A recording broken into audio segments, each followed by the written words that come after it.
One of Kim Porter's final wishes was for this memoir diary to be made public. Out of protection for certain parties and their potential criminal activity, some celebrities, performers, and events have been represented with X's due to their highly explosive nature.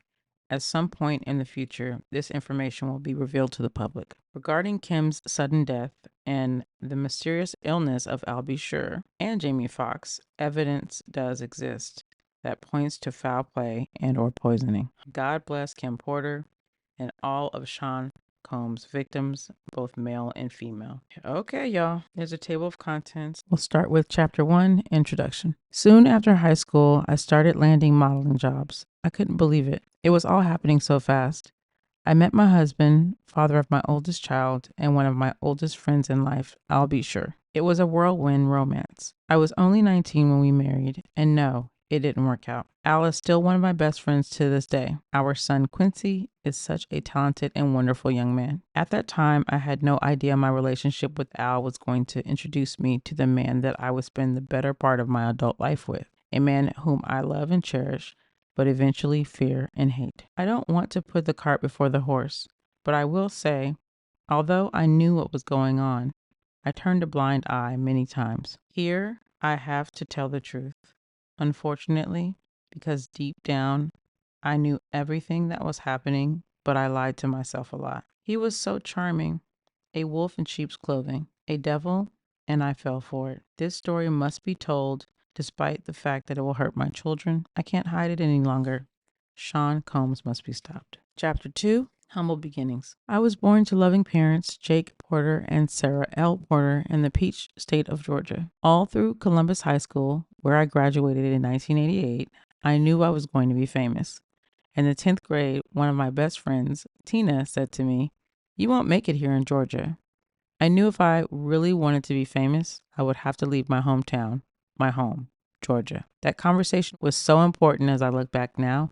It changed my life. I met Al while I was working in the industry. He was so dope and charming, and I had such a crush on him. We were married before I knew it, and Quincy was on the way. But I was young, and it just felt like it wasn't going to last. It was a little heated between us after we separated, but we got past that quickly. He is just a super dope guy and an amazing father. Though we separated, we are forever bonded through Quincy. Thank you, Al. I will always love you. When I met Sean, he was cool. I didn't think much of him at the time. He was just another guy at the label. Uptown was huge, and we were all living our best life. But Sean continued to lay on the charm, and before I knew it, we were dating. As a young single mom at one of the hottest companies in the world, life couldn't get any better. Then it did. My boyfriend was getting even bigger. He and Clive would hang out a lot, but I didn't think anything of it. I mean, that was his boss, and he was doing things bigger than most men dare to even dream. Then it happened. I mean, okay, I was a little bit of a freak. I really enjoyed myself with my partner, and toys are one thing, but I never imagined having a man I was dating ask me to use a toy on him. The first time he said he would just want to experiment, try something new. I was grossed out, but he kept begging. He said it would only be this one time, and he was just curious. I was only 20 at the time. I said, what the hell? I hated it. He bled from it, and there was shit on it. I left him alone after that. Girl, Lord. Okay, Chapter 3, Second Chances. Sean kept reaching out, and I kept ignoring his calls. Eventually, in a few weeks, we ran into each other at an event. He came over and sat next to me. We were cordial. He flattered me by saying, "You look so amazing." I replied with a simple, "Thanks, Sean." I tried to get up to leave, but he pulled me by my arm. So as I turned to him, he looked deep into my eyes and said, "Look, what happened between us was weird, but I really care about you. Can we?" He paused. I tried to use this as my attempt to escape. I pulled my hand back and said, "Sorry, Sean, I have to go." "Please, I think I'm falling in love with you. Can we talk?" My breath was taken away. Did he say he loved me? It was so fast. I wasn't aware of this as his manipulation tactic. Not yet. God, I was so young and naive. He continued, "Let's just have dinner," and I fell for it. 2 days later, we went for a drink at a lounge in Lower Manhattan. The place was nice. Sean was really coming up and pulling out all the stops to impress me. He pulled out my chair for me to sit. Back then, he was always a gentleman. He smiled and he said, "Look," as he sat across from me, "I hated it and I never want to do it again. Give me another chance." Over coffee the next morning, I decided to give him another chance. For the next year and a half, things seemed pretty normal. It was fun. Things were going great, and we were living the dream that I thought I dreamt out throughout my youth. Sean and Clive were working on Bad Boy, and he had his first couple of artists. He picked up Craig Mack, then some rapper from the West Coast called Notorious B1 to help Chris develop. He was collaborating with the biggest names in hip hop to make it happen. Things could not be more amazing. Then he asked me to do it again. It was insane. Sean said, "Baby, I can't stop thinking about it." "What the hell are you talking about?" I responded. Sean continued, "I just can't stop thinking about that night. It was amazing. Can you screw me one more time, please?" I became infuriated. "Why don't you just go to Clive? He's the one screwing you, isn't he?" Oh my gosh. Then Sean hit me. This was the first time, but he slapped me hard. Before I could form words, he began to beg. I'm sorry." Holding my cheek where he hit me, I turned and ran off. That should have been it, but I guess I'm a glutton for punishment. He sent flowers and a bunch of expensive gifts. Then we bumped into each other at another industry event. He sat down next to me. This was deja vu. Sean started. "Imagine running into you here." "Get the fuck away from me," I forced out. He became more serious as he said, "Look, baby, I'm sorry, but..." I just glared at him. "There is nothing you can ever say to me. Nothing." After an awkward silence, he finished, "You know I love you. I love your son. He's my son.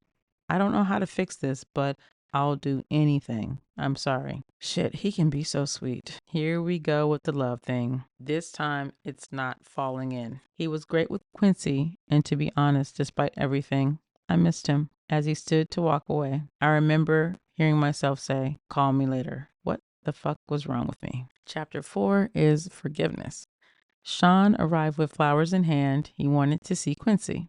He was so good with him, and Quincy ran over to hug him. I felt my heart melting. He asked Quincy, "How you doing, Tiger?" Quincy looked so innocent as he responded, "I'm good. I miss you." Sean's response sounded genuine. "I miss you too. We'll hang out tomorrow, okay?" "Okay." Sean gave him a little love tap on the butt. "It's bedtime." Quincy replied, "Okay, good night," as he turned to head toward his room. Here was the man I fell in love with. But what was I thinking? Shit, not only does he want butt plugs, he slapped the shit out of me. So why am I still talking to him? They say love is blind, but is it stupid too? As Quincy left, Sean looked at me and smiled. "Baby, let's go have some fun. The babysitter is on the way. I just want to show you a good time." I was so mad at myself for melting as I said, "Okay." We sat on the couch laughing, genuinely having a good time when the doorbell rang. The babysitter had arrived, and so we left. As we exited the house, a big man climbed out of the limo and opened the door for us. He wore a sharp suit with a gun noticeably tucked under his arm. I thought to myself, could have made it invisible, or did he want me to see it? Despite my reservations, Gene was a sweetheart. He was very courteous and polite. As he tipped his head and said, "Good evening, ma'am," Gene drew a smile out of me as I responded, "Hello." Gene and I would see each other a lot after this day. Gene is the guy that you see speaking out against Diddy. He's been talking about that for years, so he is definitely an ally. Moving on to chapter 5, Sean kneels. The year passed, and thankfully, we didn't have many bad arguments. Although Sean was strangely getting into voodoo, he would put curses on people, and I wasn't sure how to respond to that craziness. My problem as a single mother was I wanted to be married. Girl, what a contrasting statement. He always had excuses and delays when it came to committing to marriage. His label was blowing up, Biggie dropped, and it was just about to be over. He also signed Mary J. Blige, and of course, when I found out that he slept with her, we fought. He claimed it was a mistake, and my stupid ass took him back. Again, Sean asked me for a threesome with her. At first, I was mad, but Mary was beautiful. It was our first threesome, and I loved it. Mary was sexy. I would not be doing this a lot, but it was so hot. I was young and exploring my sexuality was enticing. I'll just throw in the allegedly on this because, whoa. Over the years, we brought other women into our bedroom periodically, and we were happy. That is until one day I came home into a situation that went from awkward to a nightmare. Quincy was with the babysitter, and Sean was sitting with Al B. Sure at the dinner table. I had a child with Al, and Sean was the father in Quincy's life. What? The awkwardness of all of us being together had dissolved a long time ago, but it was still weird that they were here in my home together alone. I sat down and we had drinks. It was fun and conversation was cool until it wasn't. What? Al was a little loose after a couple of drinks. I remember him saying, "It's still weird seeing you with my friend, but you're happy, so I'm happy for you guys." Sean responded, "Thanks, man. Me and you, we've shared so much." Al replied coolly, "Word." The conversation took an odd and awkward turn when Sean said, "Well, we all been together sexually, but not together." What? I was shocked for a moment as quietness lingered in the room. I asked, "What do you mean by all together?" Al shifted uncomfortably, but Sean didn't hesitate. "You know how we sometimes invite other people into our bed?" I couldn't believe it either. "Oh, hell no, Sean. This is my son's father." "Al, say something." What Al said was mind-boggling. "I don't know. It could be kind of hot. I miss you in that way." Nah. Although I couldn't believe Sean would do this, the truth was I still cared about Al, and this could be very hot. Whoa. I just didn't want it messing up my relationship. You should say relationships, right? Plural. And if things become awkward, how would it affect Quincy? I think that's a great thing to think about. Think about your child. Because, whoa. So I asked, "Are you both sure?" I imagined both of them inside of me. I knew this would be awkward sexually. There'd be some bumping of genitals. Whoa. But what happened next, I couldn't imagine in my wildest dreams. It says Al, and then there's like X, X, X, X. I couldn't believe it. I stood there in shock.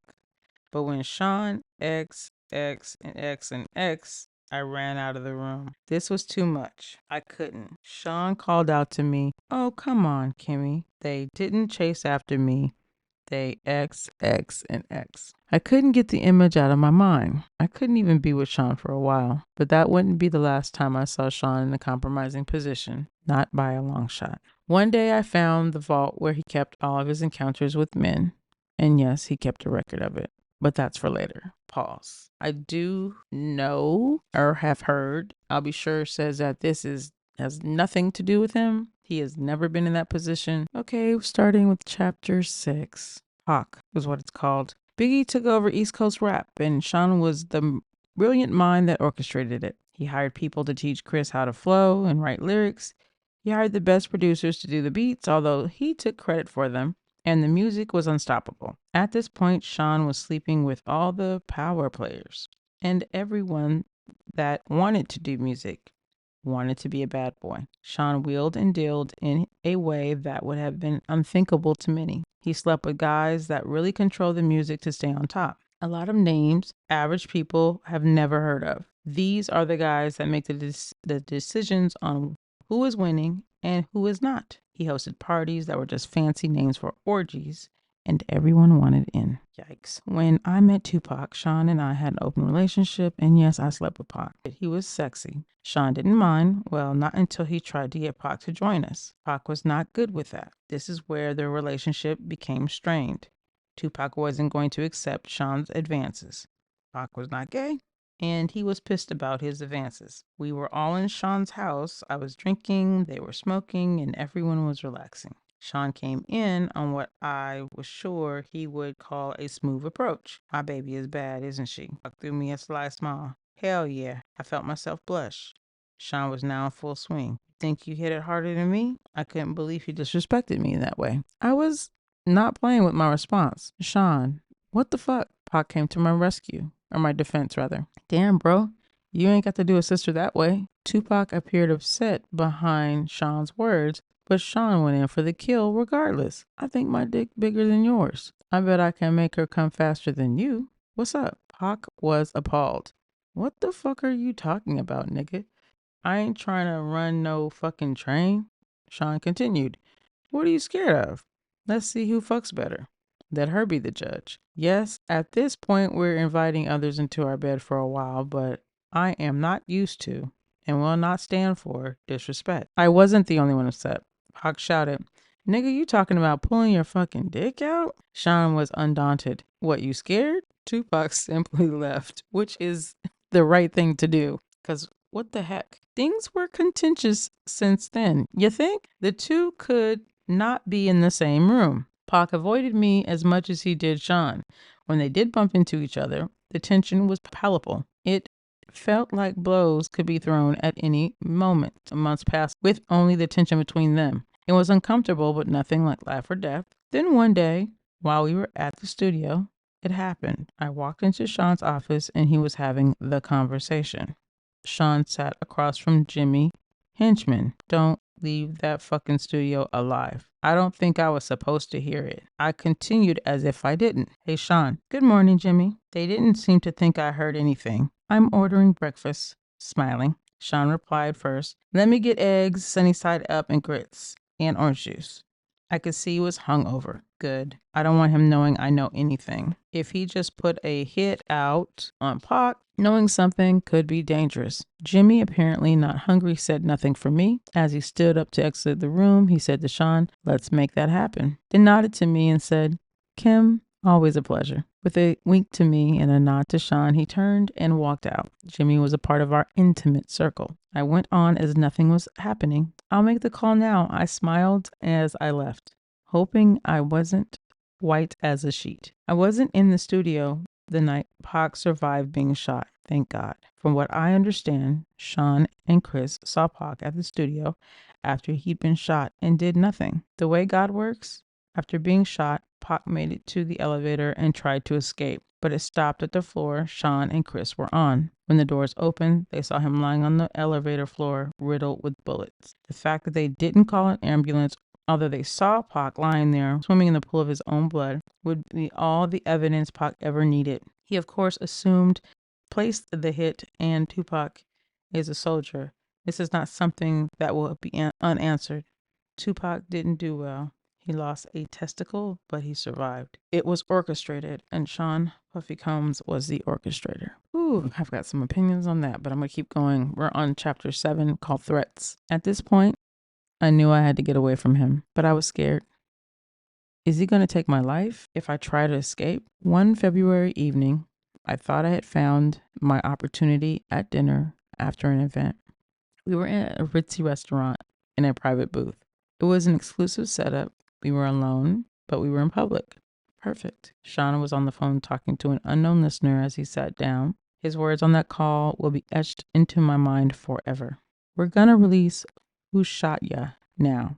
He waited for a response, then went on to say, of course they gonna think B.I.G. was talking about Pac. That's the whole fucking point. Nobody would give a fuck about this diss track against LL fucking Cool J. Do you know how much money we'll make with this kind of rap beef? Niggas battling after someone really got shot. This may not be the best time for conversation. Sean was finishing up. We drop that shit tomorrow. He listened to the phone and then responded, there's gonna be blood in the streets. Niggas missed. Pac's alive.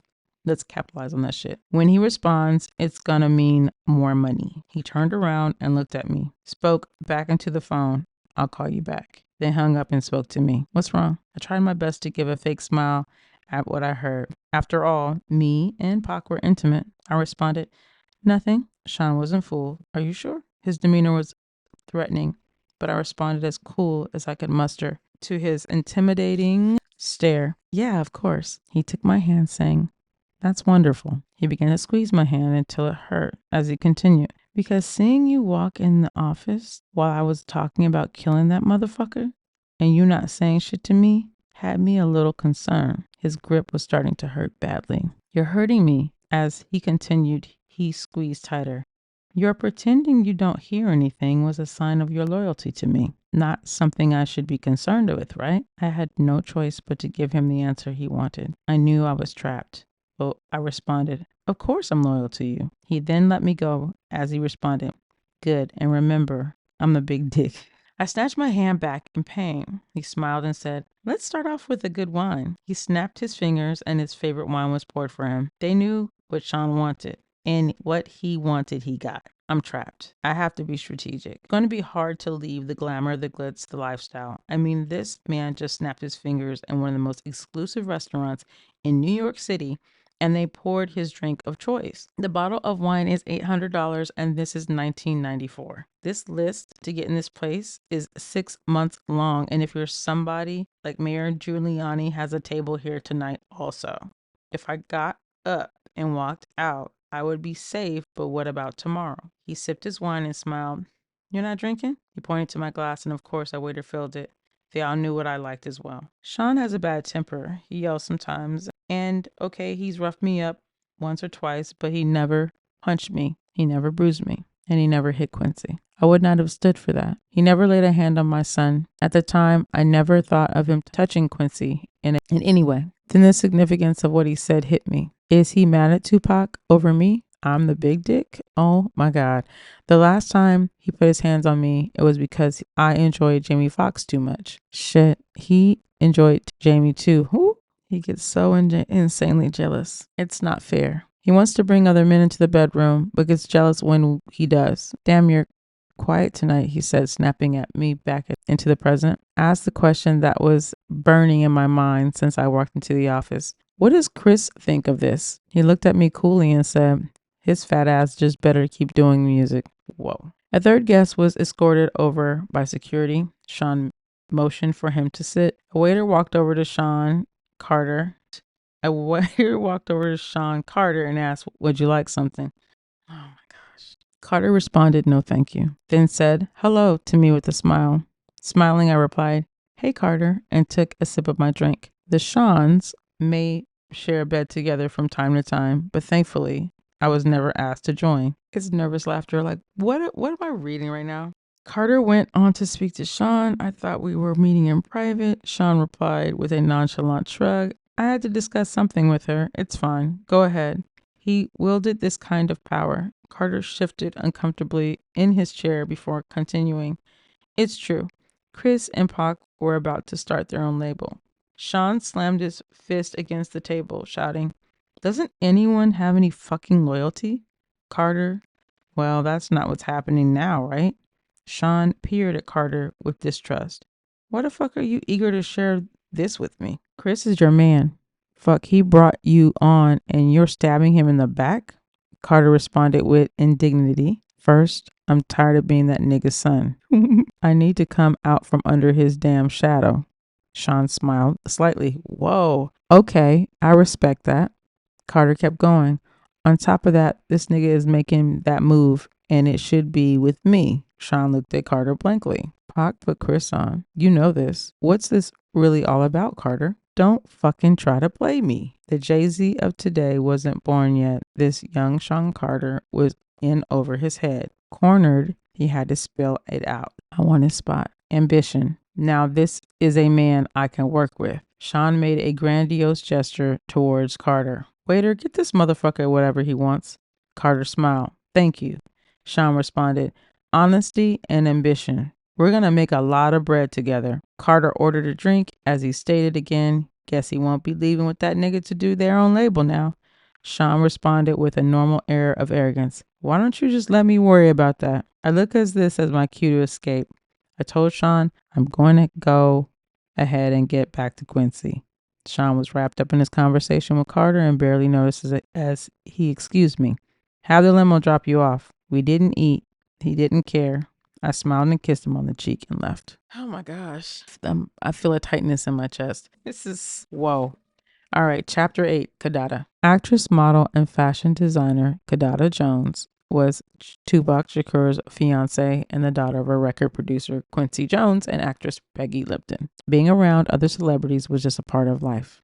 Meeting Kidada was just one of those events, and as time went on, we became close. We hung out together, went shopping, and so on. It was just about the same time that I met Kimora. Those were the days, or so I thought. We always had girl talk, and the fact that she was dating someone I had previously been with wasn't a source of contention. We didn't get jealous of each other. It was just girl talk stuff. No, I did not become intimate with Kidada. Kimora was too jealous for that. Yes, Kidada knew about Kimora, Shyne, and I all being together sexually. Of course she did. We shared that kind of thing. We were open and honest with each other about almost everything. A true friendship, except I couldn't be open and honest about everything. Not anymore. Shyne made sure of that. Kidada and Pac were the greatest couple. He was always so cool and yes, sexy. She was so beautiful and fun. Before all the tension and beef, we used to all hang out together, and it was always dope vibes. But Pac's shooting and the suspicions surrounding Shyne and Jimmy, the vibes between Kidada and I weren't always perfect. Then came that night. Award shows weren't anything new for us at this point. We were all dolled up and the men groomed. We didn't choose what we wore. A stylist prepared our color palettes, a makeup artist did our makeup, and hairstylist did our hair. That's just the way of things. We shared the best stylist in the business. Sometimes we would all go to the studio for an event to get our measurements taken, but this time Kidada seemed different. I felt like something was wrong. But when I probed, she wouldn't say anything. Then the day of the event was here. We would all see each other inside. Even though Shyne was my man, as far as props, I had nothing on Kidada. Being Quincy Jones's daughter had perks, and superstardom was among them. Pac wasn't there. She saw us. She came over to our table. She sat around kicking it in a very dope vibe. Shyne knew he was going to clean up in this award show. He had all but taken over the East Coast musically. With all the hits, there really being no way he wouldn't. Bad Boy is a Hall of Fame stuff now, and Sean P. Diddy Combs knew it. Shyne smiled at Kidada as she sat at our table, but something about the smile didn't seem authentic. Soon I would know why. He's sick when he has a grudge against someone. As she sat, Shyne said, Bad Boy is going to clean the fuck up. From his table with Faith, Chris replied, Hell yeah. And that new shit we busting out gonna have these niggas sick. Kidada signaled for the waiter to pour her glass of ginger ale that sat over at her table. As the waiter refreshed her drink, she said, Pac's music is gonna get some love too. Shyne grimaced. Oh, come on, Shyne. I know y'all got your differences, but you have to admit, the man makes great music. Shyne looked at me, the corner of his eye, then took another sip of his favorite cognac and replied, Bad Boy got the hottest music on the fucking planet, but I'm tripping. Everybody got to get their shine, right? Kidada sighed. Shyne, Tupac thinks you're involved with him getting shot. You two were so close. You need to make this right. Shyne responded indignantly. Why the fuck would that nigga think I had anything to do with it? Kidada retorted. Shyne, can you blame him? Shyne was obviously not happy with the question by his reply. Hell yeah, I blame him. We had a good thing going. All of us. That nigga turned on me and he has a fucking balls to blame me for his shooting? The indignity he mangled to spew out while lying through his teeth was something I did not expect. I was thrown back for a moment before interjecting. Da, do we have to have this tonight? It's Shyne's big night. Kamora heard the ruckus and made her way over to our table as well. She sat down and said, Hey, everybody, with that big dimpled smile. I smiled and replied, Hey. Kidada also seemed happy to see her as well. She said, Hey, what's up, Kimmy? Kamora, never the type to hold her tongue, went straight at it. The whole place is buzzing with the fact that you're sitting over here accusing Shyne of having Pac shot. Y'all kinda loud. She laughed. Kidada seemed embarrassed as she looked around to see everybody staring and whispering. But she wasn't about to back off. In fact, she doubled down. Anybody here not talking about it ain't real anyway. We all know Shyne was behind it. Kamora forced a smile. Honey, we don't have to do this here. Kidada made clear that she was not going to be silenced as she continued. Oh, let's not hurt the feelings of Sean Puffy Combs. He only had one of the most prolific rappers in the game shot. Shyne clenched his hands into a fist. If this was anyone else, this would have turned ugly. But this was Quincy Jones's daughter. Shyne was a monster in the streets, well feared by men that he knew, but he did not want any of the smoke Quincy Jones could bring. Kidada could continue with impunity. Shyne could not touch her. Christopher and Mary, both wanting to defend the super producer that made them famous, both started to stand and make their way over to the table. But Shyne signaled them off with a firm motion of his hand. They remained in their seats, watching helplessly. Kidada seemed to be on a full rampage. You're not safe in the street, Shyne. You think you're untouchable. Kamora seemed almost red in the face when she grabbed Kidada by the hand, saying, I gotta go to the restroom. Kidada, not willing to stop, snatched her hand away, yelling, Let go of me. Kamora needed her to get a grip and said sternly, as a parent speaking to a child, mid-tantrum, Da. Kidada turned to her and yelled, "What?" Kamor nodded, and toward the crowded room, Kidada looked around.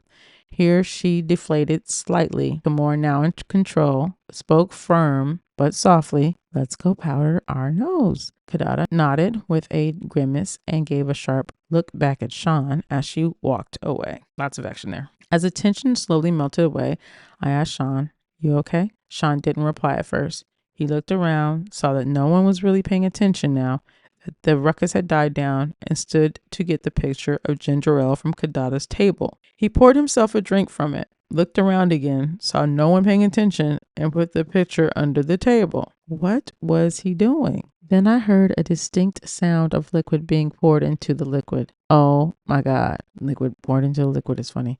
Peeing in the pitcher? He smiled at me as he brought the pitcher back from under the table and finally replied to me, "I'm good." He then stood and returned the picture to the table. I was in awe. I knew he had a bad temper, but this was disgusting. I'll never eat and drink something after we have an argument again. Kidada and Kamor made their way back to Kidada's table to sit. As Shyne watched on quietly, Shyne made small talk. "Which songs do you think that they'll give me awards for?" Super narcissist. As Kidada poured her drink, Shyne's bodyguards made their way over to the table.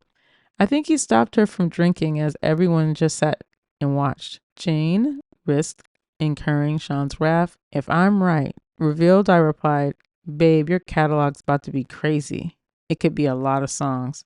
Shyne glared at Kidada's table the entire night. Chapter 9, Going Back to Cali. We had a wild night. It was after one of Shyne's infamous parties. Everyone was there, and we not only had threesomes, but we also swapped partners. Our sex life was crazy, but I got to do things with Shyne I would never have been able to do with a straight man. Shyne cared about me, but it was becoming more and more obvious that he preferred men. I was beginning to think that I was there to cover his wild desires, then because he really wanted to be with me. He was like Caesar, every woman's man and every man's woman. But truthfully, at that stage, I was becoming okay with it. I gotta look up this thing with Caesar. I woke up and I left the bedroom where I was with Jada Pinkett, allegedly, and Shyne happened to be coming out of the bedroom with and Will Smith. Yes, X attended the parties from time to time. I could see him and Will kind of snuggled up on the bed together. I was grateful I wasn't asked to join in that room. I really didn't like X. Shyne smiled when he saw me. "Good morning." Here at the orgies, he wasn't very affectionate. He didn't have to pretend, but he couldn't walk straight. Girl, I knew how his ass felt, literally. We had had sessions playing with each other's anal cavities. I wanted to be home before Quincy woke up, so I told him I'm getting ready to go.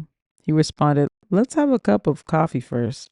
This meant he wanted to talk. I didn't know what this was about, but in situations like this, I really didn't have a choice. He was becoming more violent when he didn't get what he wanted, and I didn't really want to fight. So I sat down. But before we started talking, X came out of the room. Shyne was wearing boxers. X was in his birthday suit, addressed us. "Morning." When he turned around in order to close the door, there was a dried blank stain on his back. X walked over, pulled up a chair out to sit down next to us, and lit up a blunt. Shyne stretched, smiled, and said, "This East Coast, West Coast beef is more lucrative than I thought, but it's getting dangerous." So someone from the West Coast. X responded, surprised, "Business first thing in the morning? Damn, cuz, you on it." Cuz, Los Angeles. Oh, I have a picture in my head, but I'm not going to say it. X responded, surprised, "Business first thing in the morning? Damn, cuz, you on it. But you know you don't got nothing to worry about. You got a pass, daddy." X smiled coyly. Shyne apparently had something to talk about with X as well, because he said, "I can't protect everybody, especially if someone is no longer going to be on my label." It was apparent that X was taken aback by this turn of events by his reply.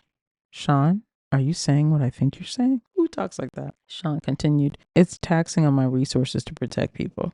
Someone that isn't 100% on my team can't get 100% of my protection." What the hell is going on here?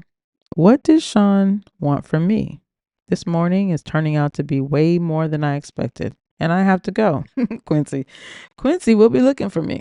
Meanwhile, X wanted clarity. "So to be clear, if something happened, X made quotation marks with his fingers, to one of your artists that was leaving your label anyway, it would be considered he makes another set of quotation marks out of your control. Is that what you're saying? Wait a minute. Can they be talking about Biggie? Is Sean saying he won't protect Biggie? At this point, I was too young, too naive, too hungover to understand that this was not a lack of protection. This was a hit. Where did this come from this morning? But an older, wiser me understands now what I didn't comprehend all those years ago. Sean was just getting to the real reason that X was there. The world was about to lose Biggie. X laughed. You a cold motherfucker, Sean said. Why the fuck should I protect someone that isn't gonna stick around? I made him. That nigga should be worshiping the ground I fucking walk on. I was thinking Sean's ego is rearing its ugly head, and I wanted to get out of there, but my instincts told me I need to tread carefully. So my next move had to be calculated. I don't really want any part of this, not even implicitly, but I was dragged right into the middle of it. If what was happening here ever comes out, will I be held as an accomplice? But even as those thoughts crossed my mind, I couldn't just pretend this was okay. So I said, Sean, he hasn't left yet. They're just rumors. Are you going to let him die because of some rumors? Sean glared at me, the anger in his voice obviously stemming from hurt as he said, I know when I'm being betrayed. I'm not killing anyone, but I'm not protecting somebody that doesn't have my back 150%. Fuck that. This was a railing out of control. My mind began to race. Is there a way to get through to him? Maybe I could use the finance route. Sean, he's bringing in so much money. You put so much money into cultivating him. Are you going to throw away all that money? That's when he revealed how thought out this meeting really was. If he leaves, he takes all the money I invested into creating him Sean's size. But if he can't protect himself and something terrible does happen, then the money I would make off of his death would blow away all the money we've made so far. I was perplexed. Sean, he continued, he's worth more to me dead than alive. Sean Combs is a calculated monster. X chimes in. Okay, I get that, fam. A lot of people out there want Biggie dead too. Without your protection, he doesn't stand a chance in Cali. Biggie's going to die. This is crazy. I dare not say anything else about it. Sean smiles and stands to walk over to the safe behind a picture. There he pulls out a bag marked with X's name. He turns to X and says, that's why you're worth your weight in gold. You understand me? Here's a little something for you to take care of my people. X smiles. Sean, I love you, baby. You know I got your back. Your problems are my problems. I'll make sure to have my people take care of your people. I need to get out of here. This is crazy. I attempted to leave again. Sean, I want to get to Quincy before he wakes up. Sean looked at me, responding, it's getting late. Give him a kiss from me. I'm going to get out of here. Thank God. X always with something to say. I'd love to meet up with the little tyke sometime. Not a chance in hell. Something about this guy creeps me out. I forced a smile. That would be great. All right, chapter 10, The Lies You Tell. At this point, the relationship between Sean and I had been on and off again for a while, and we were off at this point. He had put his hands on me again, this time for something that didn't happen. It was all in his head. When the phone rang, I picked it up. Anyway, hi, Sean. He seemed trepidatious as he said, we have been broken up for a while this time. Yeah, he continued. I don't want anyone to know about my... He paused to search for the right word.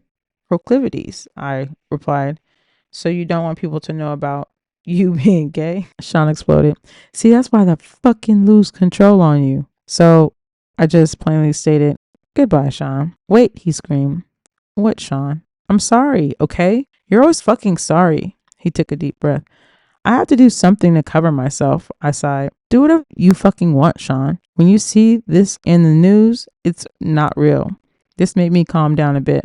What could he be talking about? He continued, I'm only doing it for the press. Doing what, Sean? After a long pause, he continued, she knows what this is. She's pretending to cover me. Sean, what the hell are you talking about? Another pause. Publicly, I'm going to be dating someone else. A video girl.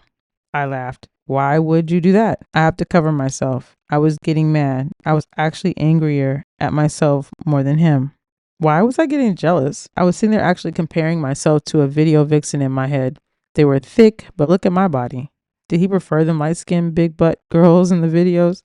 I calm myself. No, I know he likes men. Any damn way. As I regain control, I asked, why the hell are you talking to me? He sighed, I want you to find out from me first. Like I give a shit. He came at me and said his favorite line. You know I'll always love you. I was getting old. I could only think to myself, here we go.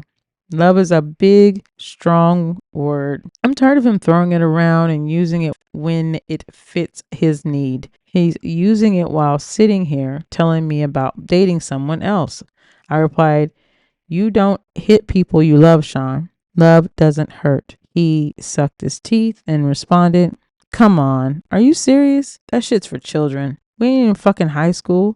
Sometimes things happen. That doesn't mean that I don't love you. I wouldn't hit you if I didn't. And wait, that sounded wrong. You know exactly what I meant. He took a breath. There was an awkward silence. The fact that I was still on the phone and waiting for him to speak meant he had the power. He was more cautious as he continued. He didn't want to lose that power. Kim, no one that I don't care about can bring that kind of emotion out of me. I wanted to say, is that how you talk to dudes after using butt plugs? But there was a fine line I dare not to cross.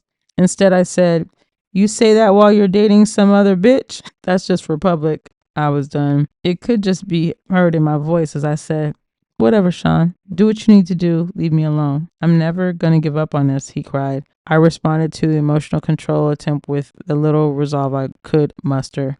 I didn't even believe words that came tumbling out of my mouth. Shyne, there is no us anymore. Goodbye. Tell Quincy I miss him, he threw out. His emotional manipulation was really driving me crazy. This time I said with much more conviction, goodbye, Shyne. I hung up. Manipulative bastard. Chapter 11, Mo Problems. For a while, I was actually happy to see Shyne gone. I was getting older and the sex parties were out of control. It was getting time for me to slow down. Quincy was getting older. I knew that if I kept going, the rumors circulating were going to eventually find a way to get back to him. What will he think of me? Chris is about to take a trip to California. I didn't know exactly what was going to happen out there, but I felt like Tiana Wallace was about to be an orphan. I knew I didn't want any ties to that. As I was sitting there contemplating all of this in my robe, sipping my wine on this Friday evening, my doorbell rings. I was not expecting company.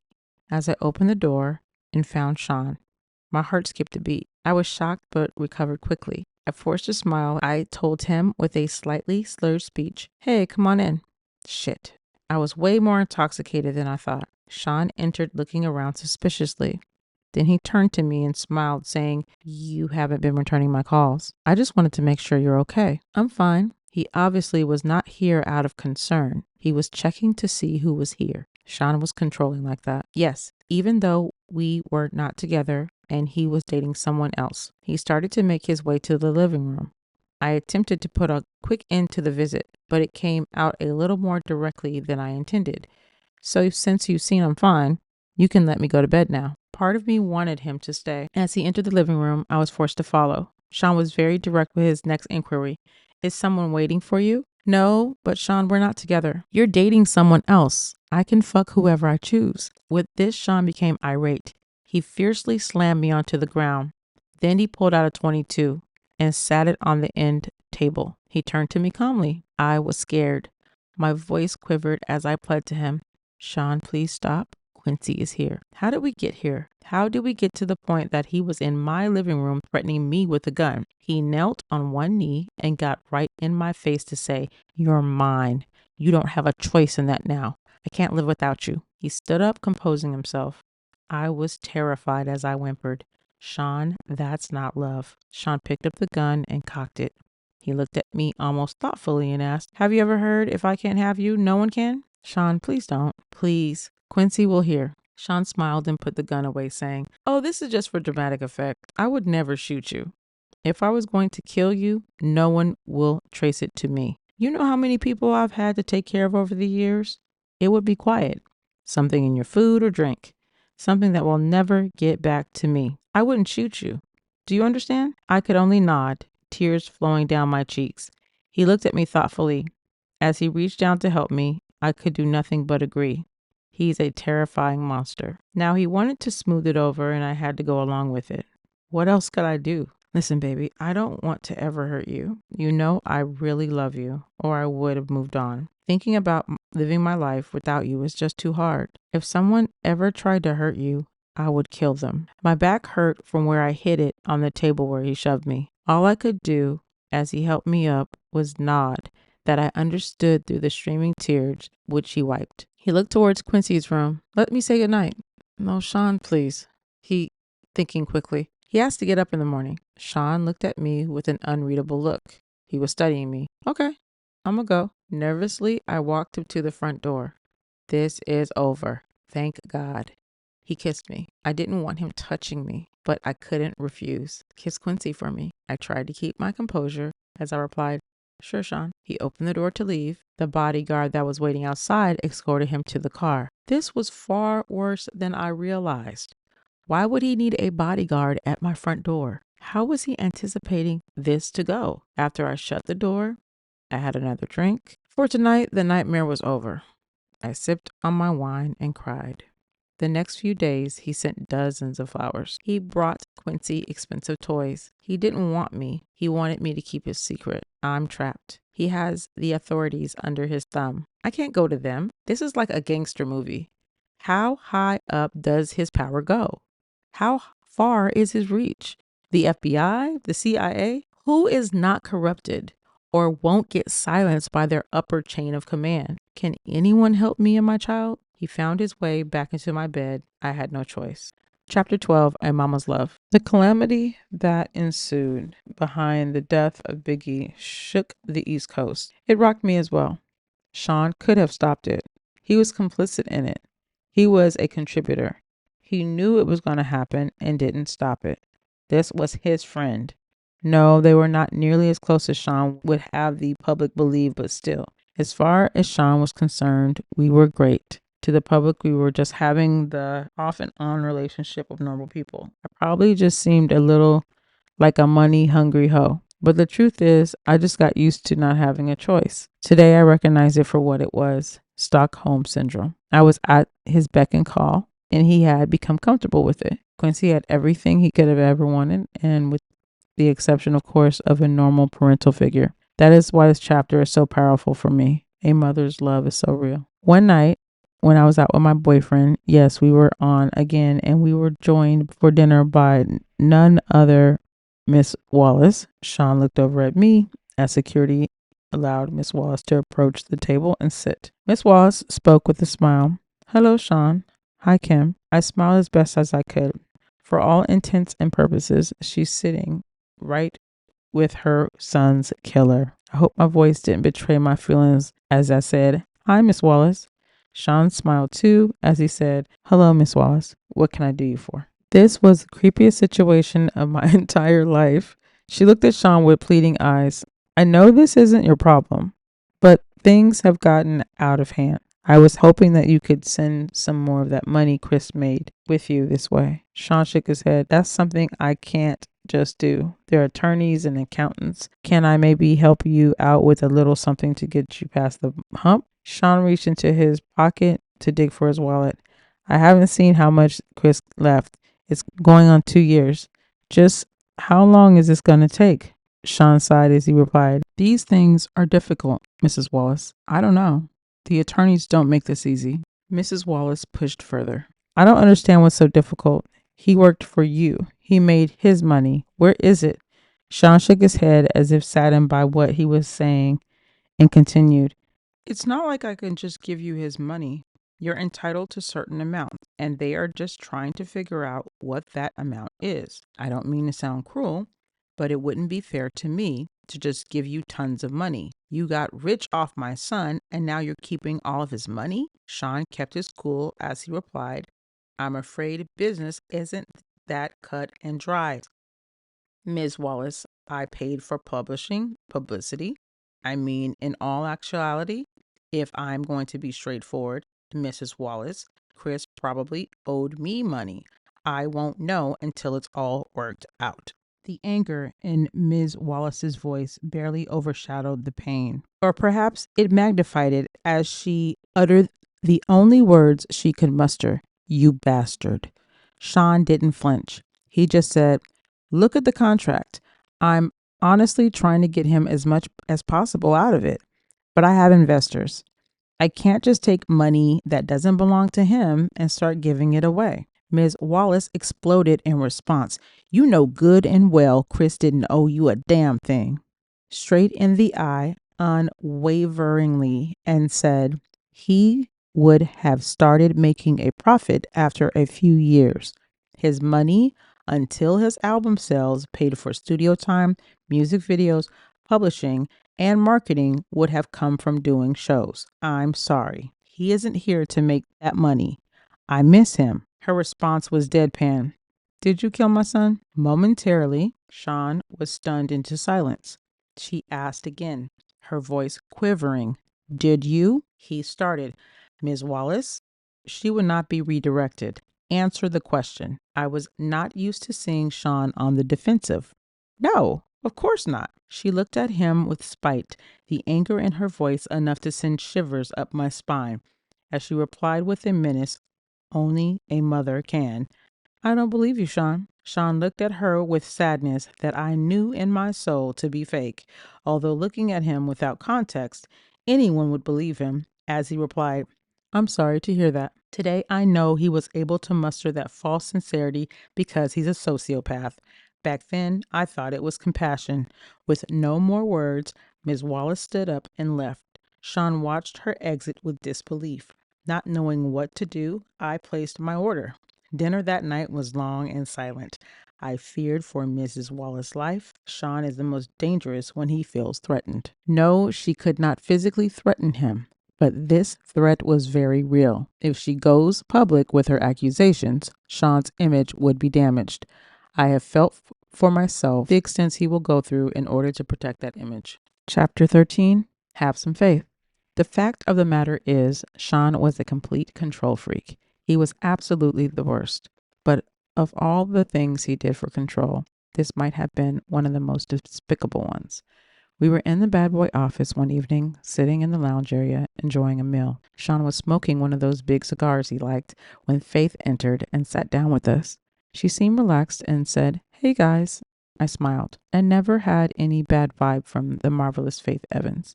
We never talked about the wild time the three of us shared at one of Sean's parties. I gave her a hug. "Hey girl, what's up?" Shyne smiled and asked, "Hey, what brings you out?" She addressed Shyne saying, "Look, when you asked me to hook up with Chris, I understood you needed to control him. I felt honored that you would choose me to monitor one of your most valuable assets. Chris is sweet." Shyne laughed and said, "Honestly, I knew you would be good. Make the big man feel loved." "I don't feel good about all this, Shyne." Shyne got that look in his eye he gets before he's about to blow his top. Faith saw it too. She treaded carefully. "Shyne, you know I'm as loyal as they come." Shyne leaned forward, unintentionally threatening, and said in a low tone, "Yeah, but Shyne, Chris and I had a child together." Shyne leaned back. He let out a deep breath. "I'm going to take care of you. You're not like Chris. You're loyal." Faith had a tear in her eye as she responded, "He didn't have to die." This is getting very touchy. Did she know? Did she suspect? Was this her way trying to find out if Shyne intentionally killed Biggie? I wanted to ask, but of course there was no way of doing that. This is so crazy. Shyne sighed and replied, "He didn't. Don't get me wrong. I miss him, but he was leaving me anyway. No one cares about my pain." Classic narcissistic Shyne. It's all about him. I was sickened for a moment, but his next sentence made me feel for him anyway. I wanted to share all of this with him. He was my man. Faith couldn't hide the anger that flared in her eyes, but she knew who she was talking to. She was careful as she spoke. "Shyne, you have your friends you share things with." Shyne sat forward again, this time with malicious intention, as he queried, "What the fuck is that supposed to mean?" "Chris had no one. Only you." Shyne lost it. "That fat fuck and that other piece of shit I had you fuck?" I interjected while in shock. "You had her fuck, Pac?" Shyne glared at me as he answered, "Yes, fucking Pac. Those motherfuckers are going to try to start their own label and compete with me? Me? Me? After all I did for that fat fuck? Nah, I wasn't using resources to protect that motherfucker." No fucking way. As Faith started to cry, Sean looked at her and softened slightly. He spoke a little calmer. Look, I didn't hate him. I was hurt, but I didn't hate him. I'll make sure that you and CJ are taken care of. Without words, Faith got up to leave. As she turned, Sean spoke softly. Faith? She ignored him. He called her again. Faith? She exited quickly. Sean just looked at me and said, damn, I really don't know what to say. Sean just told Faith that he wouldn't protect her husband because he was going to leave. Bad boy? From a business perspective, I didn't disagree with Sean there. If you're leaving and creating competition for him, why would he spend resources on you? So I hugged Sean, but I also knew he didn't have to send Chris to California. I wondered if he realized that he sentenced him to death. He hugged me back with tears in his eyes as he asked, how the fuck am I the bad guy? I fucking do nothing but bust my ass to make everyone live comfortably. And I'm supposed to just let niggas walk all over me? As I held him in a comforting embrace, I replied, no, baby. He took me right there on the couch. Like I said, Stockholm Syndrome. Chapter 14, Outshine. This particular evening, I was at Sean's house and Quincy was staying with a friend. It was some alone time for Sean and I until the doorbell rang and Sean got up to answer it. I heard a woman yelling, quickly realized that it was Jennifer Lopez, or better known to the world as J-Lo. Sean, what the fuck? She blasted. Sean responded calmly. Relax, baby. Why the hell did you have to start shooting? Isn't that what we have bodyguards for? Normally, when these kinds of situations arise, I remain quiet and just listen. I play my position, you could say, but I wasn't paying attention to the news for the last day or so. And even though it would be the only thing anyone would talk about for months, no one had spoken to me about it yet. So I entered the foyer asking, what's going on? Jennifer exploded at me. What's going on? What's going on? This nigga shot up the damn club. My jaw dropped, looking back and forth between the two. Sean spoke soothingly. Jen, you gotta calm down. Jennifer was having none of it. She continued, calm down. Calm down? You shot a bunch of innocent people, Sean. Sean placed his hand on her forearm. It's a bonding technique. He was shrewd in handling her. He does this to me too. Even if you know what's happening, it works. It's an intimate contact without being personal.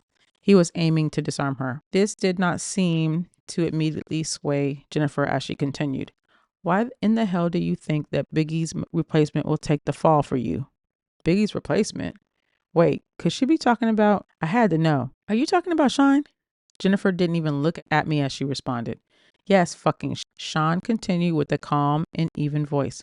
Relax, the situation is under control. Jennifer was not calming down. She went on. They contacted my attorney for my statement, and there are witnesses, Sean. There is no way you're going to get away with this. Sean's arrogance can be immeasurable at times. He laughed as he asked, you doubting me? I couldn't believe it. I had to know. Sean, what could you offer him that would make him do a bid for you? Like, what the fuck? Jennifer also remarked, and what if he falters halfway through his sentence and starts talking? Sean responded as calmly as ever. He won't do that. People in jail don't cross connected people on the outside. Jennifer looked deflated. So you'll kill him too? How much does she know? Look, I'm not going to threaten anyone. Shyne is smart and loyal. He knows how it works, and when he gets out, he'll be well taken care of. Jennifer spoke defiantly. Sean, they want to question me. I'm not perjuring myself. I'm not going to jail over this. Sean seemed so in control. I admired him for it at this point, but my spirit was broken.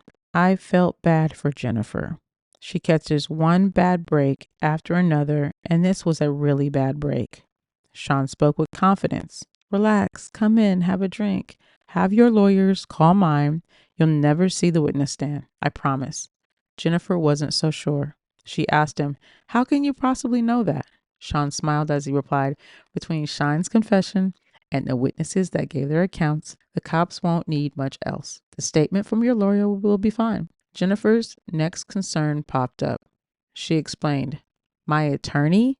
Sean, he's good, but he won't do this. Beaming with confidence, the way only a man with his net worth can, Sean responded, sure he will. Jennifer shook her head defiantly as she responded, Sean, you don't know him. Sean's unbreakable confidence was ruling the day.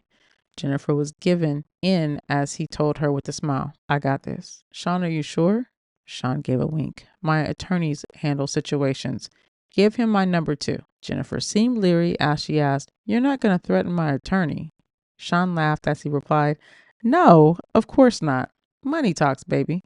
He turned to me and said, "Take her inside and pour her a drink." I had a question of my own. "But you were going to make Shyne the label's go-to man? What are you going to do now?" Shyne looked disappointed as he responded. He had the voice, but his flow? He sighed. "Well, artists with his talent are a dime a dozen." Looking at Jen, he continued, "He's not a once-in-a-lifetime find like Jennifer Lopez. Now he's throwing on the charm." Despite the situation, she blushed slightly. Shyne continued, "Let's grab that drink. Let me handle this attorney situation. Relax. Don't worry." We left the foyer and went to have a seat in the living room. He tried to make a threesome happen that night. It didn't work out. Not that day. What? Chapter 15. Queen Bitch. Kimora Simmons and I went out to have drinks. She was looking at me seductively and I was turned on. We were going to go back to my place afterwards, but suddenly, after a sip of my drink, I felt like I had to vomit. I excused myself and barely made it to the ladies' room. When I came back, Kimora asked, "You feeling okay?" "I'm fine. I've been under the weather the last couple of days. I think I'll head home," she said. "Your breasts are looking kind of plump there, girl." Embarrassed, I whispered, "Not in public." She replied simply, "Are you pregnant?" I was taken completely back. "Why the hell would you say that?" She let it sit there for a minute. I bet in her head she was like, wait for it, wait for it. Then it hit me. Shit. She gave me a minute before continuing. "So what you gonna do?" I didn't understand. Gonna do? If it's not Sean's? Fuck. If it is? With the shock wearing off, the scope of the situation began to take hold. I responded, "I better get a test." She looked at me with pity. "Damn, girl. Good luck. After what he did to Chris, I wouldn't want to be in your shoes." The desire in her eyes before I got sick was all but gone. As I began to stand, I realized what she said to me, and I paused. She looked at me flatly and said, "Ain't nobody stupid, girl." I didn't know what to say. The question still lingered in my mind despite everything I knew. Did Puffy intentionally kill Chris? She brought me back to the moment by saying, "Go," not knowing what else to say, but knowing I had to deal with my situation right now. I replied, I'll hit you up." She sighed and simply repeated, "Good luck." Chapter 16, Christian. The next day, I was sitting on my couch deep in thought when my doorbell rang. I went to let Shyne in. This was going to be scary. We made our way back to the living room and we sat down. Quincy was asleep. Shyne seemed legitimately concerned. "What's so urgent?" I didn't know what else to do. I just blurted it out. "I'm pregnant." The air in the room was as thick as J-Lo. He was quiet. What was he thinking? He asked the obvious question. "Are you sure?" I spoke rapidly. "I was on the pill. I'll get rid of it. I'm sorry. I just wanted you to know." "That's wonderful. This is great." I was so confused. "Huh? You're not mad?" He laughed. "Mad? No. Why would I be mad at this wonderful news? I'm going to be a dad with a woman I love bearing my child. What could possibly be better?" He jumped right on the phone and called one of his besties. I could hear Will Smith congratulating him. Shyne said, "Yeah, definitely. Hold on. Kim, baby." I was still in awe of the fact that he didn't get angry. And yes, I will admit I was sure he was going to hit me. So it was with relief when I replied, "Yes," he told me excitedly. "We gotta have a party." His excitement was contagious. I was getting really excited too. "Yes, a gender reveal," and he cut me off. "Yes, of course, we're doing all of that, but everyone is going to want to sleep with you right before you give birth." Oh my gosh. My heart sank in my chest. "Everybody is going to want to what?" Shyne went on with the same excitement. "Well, not everybody, you know, Will, Jada, X." "Shyne, I'm having your baby." He verbally waved me off. "It'll be fine." I couldn't help myself. I just started crying. Shyne grew quiet on the phone, then spoke low. "I'll call you back." He hung up and took me by the hand. "Baby, I never asked anything from you." I tried to see him through the tears streaming down my face. I couldn't believe the words that were coming out of his mouth. I tried to speak. "Shyne," he cut me off. "I provide everything anyone could ever want. Do you want for anything?" Sobbing, I replied, "No, but," he continued, "this is the kind of thing I have to do in order to continue giving you this comfortable lifestyle, where you live in the lap of luxury and get to be on TV shows and in movies. I know you don't want this, but do you want all of this to go away?" A whimper is all I can manage. "No." He continued softly, then we got to do this. I said, but Sean, I don't believe in all this spiritual crazy shit. We got here because you're brilliant, not because of these sex parties. He replied, do you trust me? I did. My soul was so broken. I did. I responded, yes. He sighed as he said, then let's do what we need to do to keep what we have. As I nodded yes, he pulled me in and hugged me. Thank you, baby. We're going to have a beautiful baby. He ordered me some food, and that night I cried myself to sleep. I was going to be gangbanged at 9 months pregnant. I want my children out of this life. My child's going to have a good biblical name, a heavy Christian name. They are not going to take his soul. Oh, I've got chills, guys. Man, this is rough. This is rough. I'm so glad this book is almost over. Okay. I can't believe I just read that. Alrighty. Chapter 17, Broken Promises. I don't know how this managed to stay out of the media for so long, but Shyne got to the point where he was incredibly abusive and only his inner circle knew about it. The artists were all too afraid of him to say anything. He had gained so much power, no one would say anything. Puff Daddy was a kingpin. This Monday afternoon, Quincy was in school and our son Christian was with the nanny, and I still had to make a living. I still loved the camera and had just been cast for a new movie. Shyne was coming over to celebrate with me.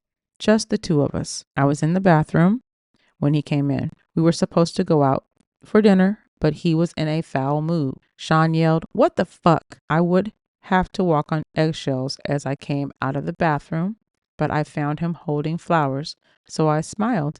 "You brought me flowers?" Shyne yelled. "No. So who the fuck are they from?" I was bewildered and told him honestly, "I don't know. Probably just a fan." He threw the attached card at me. I picked it up and read it. Shyne, He slapped me so hard I hit the ground. Shyne yelled, "Who the fuck were you with the other night?" I looked down at the card that was lying on the ground next to me and read it. "The other night was amazing. We must do it again." Shit. I tried to explain. Shyne, he threw the flowers at me. "That's not how this works. You have my child. You don't touch anyone unless I allow it." I yelled back. "It was just coffee with the producer. It was nothing." He glared at me and asked, "Who the fuck is this producer?" I was trying desperately to calm him down as I responded, "From the movie, babe. Calm down." He picked up the coffee mug and slammed it against the wall. Coffee flew everywhere as he yelled, "Who the fuck does this nigga think he is?" "Shyne, he's just some producer. We talked about the role and maybe starring in another movie that he wants to produce." "I swear that is it." Shyne exploded even more. "He wants to put the move on my fucking family?" At the top of his lungs. "My fucking family?" He flipped the table over, breaking it. It was a heavy table, but Shyne is stronger than he looks. I pleaded with him, "Shyne, please." He yelled at me. "What?" I tried my best to calm him down. He probably didn't know. It didn't come up. "You're publicly dating someone else," so he screamed at me, and it somehow seemed even more intense. "So you don't tell him to back off?" "Shyne, I didn't." And then out of nowhere, he hit me with a chair. I don't remember anything after that until I woke up in the hospital room. My arm was in a cast hanging from a sling. My face hurt. My eyebrow was in immense pain, as was my lip. As I came to, the first face I saw was the man that had put me here. Shyne asked me with concern in his voice, "How are you feeling?" I responded, "Stay away from me." "I'm sorry. I don't know what came over me." "Save it for the lawyers. Stay away from me." We were in a private hospital room and no one can hear me. I could scream like my life depended on it, but it wouldn't matter. If I did ring for assistance, I wouldn't get any. He kept going. "I was just so jealous. You know how I am. You have..." He took hold of my left arm, the one that was not slung up in the cast. "You have our beautiful son, our family. It's just..." At that point, I had enough. "The one you slutted out right before giving birth? Are you fucking shitting me?" "Stay away from me. Don't come near me or my kids." He continued to plead. "I'm sorry, baby. I promise. I'll never put my hands on you again. I swear. I've heard this song one too many times." I spoke through gritted teeth. "If you come near me or my kids again, I'm calling the cops." A flash of anger returned. "You would use my kid to threaten me?" But then he caught himself. "I understand. You're angry." I glared at him as I cut him off. "I'm serious, Shyne. He spoke blandly with no energy. And tell them what? That you had a car accident? They'll pity you, that you hit your head. He was going to make me look crazy. They were going to believe him. He was a kingpin. You're a fucking bastard. Shyne spent the next 6 months helping me heal and working his way back into my life and into my bed. I was so damn stupid. And of course, I wasn't cast for either movie. From what I understand, the producer died of pneumonia. Chapter 18. Sweet goodbyes. Shyne kept his word for the most part, until he didn't. I ended up pregnant again. He wanted energy from that too. That would be my last sex party. My body will never be ravaged by so many people again, especially while I'm pregnant. What if something happened to the twins? After that, I wanted out. But when I tried dating someone else, they would end up dead from pneumonia. I knew Shyne was behind it. This was not a coincidence. He gets jealous of a guy and they die of pneumonia. I could be next. If I'm going to get out of this alive, I'm going to have to get something to make him stay away from me. I had a plan, but it's dangerous. Shyne has a vault where he keeps videotapes of all of his conquests. I started sleeping with him again. After he falls asleep, he was starting to drink heavily. I would get into the vault and get a couple of the tapes, take them home, make copies, and swap them for the next set of tapes a few days later. It took weeks to get all of them copied, and he never knew that I had them. This was my way out. Some of the tapes had things I never would have expected. The gay parties are one thing, but the young boys like Usher, Little Bow Wow, and Justin Bieber, allegedly here, I would have never known. My God, is he grooming Quincy? This has to end. I invited him over one day to confront him and put an end to our on again, off again relationship. He had entered my home unannounced for the last time. He would no longer have the key after today. I was in the kitchen. Kimora and I were sharing drinks. I was scared to face him alone. Shyne entered smiling. What's up, Kimmy? Hey, Moore. I told Shyne, sit down. Because of my tone, he looked at me stunned and asked, what's going on? What is this? I responded with delight. Me taking my life back? We're done. He answered, hold on. Wait a minute. I was so excited that I wasn't hearing any of it. I shouted at him, no more. This is fucking over. He looked confused as he asked, where's this all coming from? With disgust, I said, I got the footage, Shyne. He looked at me even more confused as he inquired, what are you talking about? Kimora said with revulsion, Usher too? Shyne said, wait, what the fuck is going on? Shyne stood aggressively and Kimora responded, don't make me call the cops. Shyne's anger was creeping in as he replied, this is how it is? I simply nodded. If anything happens to either one of us, it gets released. He seethed as he queried, after all I'd done for you? I don't think I was ever happy as when I said those words, get out. Hissed, he started to leave, looking back with pure hatred.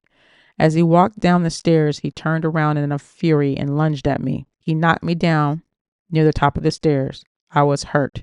Kimora screamed, stop. As he began to crouch over me, I kicked at him, hitting him in the kneecap and then in his face.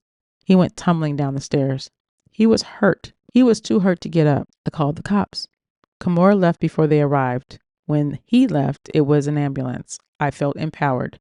I felt safe. The Shyne Combs days had finally come to an end. This is called Finale. This is chapter 19. Things were okay for a while. I started dating again. It was almost normal until I got serious with someone. Then my boyfriend died of pneumonia. I knew it was Shyne. Again, that's when I decided to write this book. A few days ago, my home was burglarized.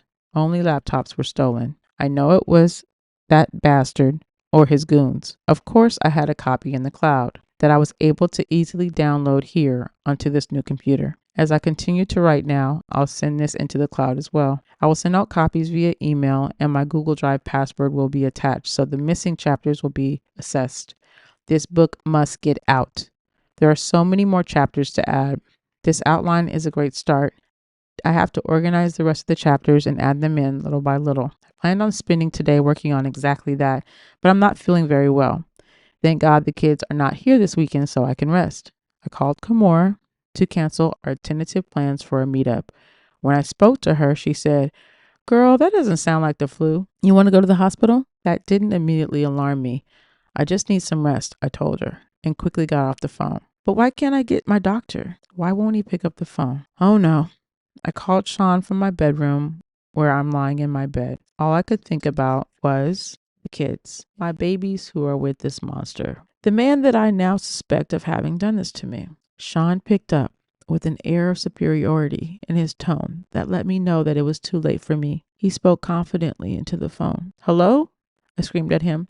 "You bastard. I have your fucking children." "What are you talking about?" "The kids are with me," he replied with a mocking innocence. "There's literally nothing I can do." I could only ask, "Did you ever love me?" Instead of answering the question, he responded, "The most important thing to me in this world is loyalty." I couldn't believe it. I had to ask, even though I understood. "What the fuck does that mean?" With the same feigned innocence, he mocked, "Kim, is something wrong?" He's going to continue this game to the bitter end. I asked one last time, "How could you?" Again, with the narcissism I had now come to despise, he responded, "How could I?" "Do what?" "I give you everything." "You went to someone else. You left me just like everyone else did." You asked, "How could I?" "How could I what?" I yelled, "Look at what you've done to everyone around you." There was only anger in his response. "So you're saying everyone leaves because of how I am and you're going to expose me?" He had me burglarized. I knew it. I shouldn't have threatened him. I should have just published a book. I'm going to die like Heavy D, like Biggie, like Pac, like so many others. And it's because he is a monster, plain and simple. Before hanging up, I simply said, "That's not the only copy, you fuck." Then I shoot out a group text. I let everyone know he got me. Then I called 911. As I sit here waiting for the ambulance, I am writing this chapter and praying that I make it to the hospital. I don't feel like writing anymore. I may not be around to see it in print. It's okay. I'm sending it out.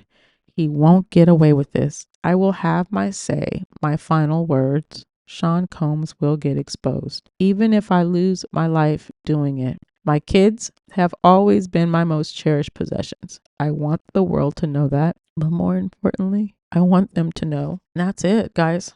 Whoa. Oh my gosh. Now, I read this. I started last night. So I did chapters 1 through 12, and then I'm finishing 13 through, what are we? Excuse me. Is it 18? This morning, and I am so full of negative energy right now. I want to do another video to discuss this, with my wits about me, but just immediately I feel sadness for just someone having to go through this. I'm knowing how it feels to be alone, knowing how it feels to not really, to know that it's best for you to have boundaries, but to not exercise them. And then like the constant feeling you get of like, damn, I shouldn't have let this happen. Damn, you know what I mean? Like where you let yourself down. And the level of detail in this story is crazy. And I don't know who the writer is. And I know that they say that based off of what I've heard, I don't know this for sure, is that the writer was a white man. I'm going to tell you something about writing. Writing authentically in someone else's voice is hard.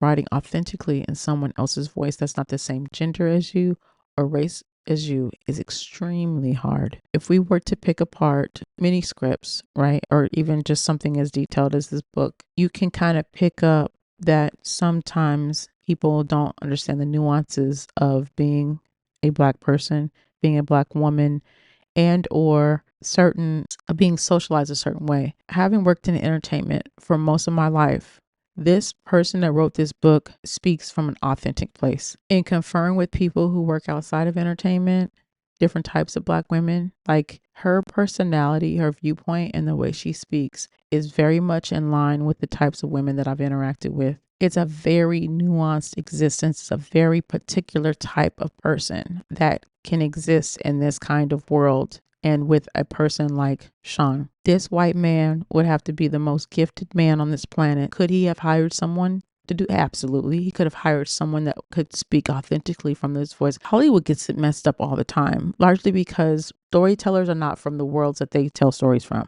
And so we accept things being a little bit off, a little bit weird, or not being authentic. But then the people that are in those worlds see those things and they're pissed.